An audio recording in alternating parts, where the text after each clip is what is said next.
China's state-run media has warned Prime Minister Narendra Modi not to push India into a reckless conflict with China as People's Liberation Army, as the latter is sufficiently capable of annihilating Indian troops in the border region.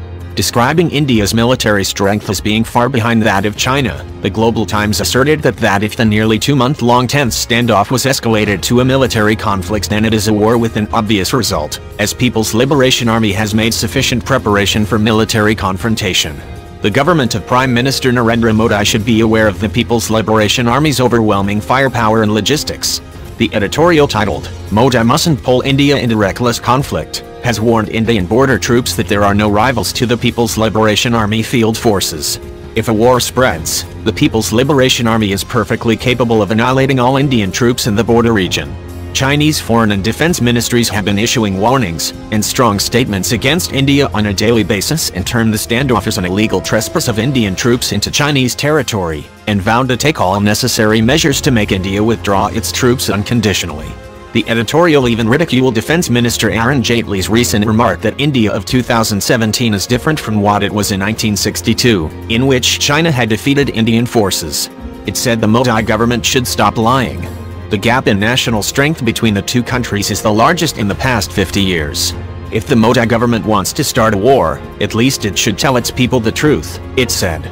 External Affairs Minister Sushma Swaraj had reiterated that India's roadmap is peace and talks are going on to resolve the issue diplomatically. Our concerns emanate from Chinese action on the ground, which have implications for the determination of the tri-junction boundary points between India, China and Bhutan, and the alignment of India-China boundary in the Sikkim sector. Thus, China is trying to change the status quo of the disputed tri-junction boundary point. The standoff started in June when Chinese soldiers tried to unilaterally change the status quo in the strategically important Doklam region of Bhutan by building a road in the area. The editorial asserted that India should shun its illusions of having the support of United States and Japan to treat China. The editorial explained that China is giving peace a chance, so why hasn't the People's Liberation Army started? China cherishes the decade-long peace on the border and wishes not to break it. We want to give peace a chance and allow India to recognize the grave consequences.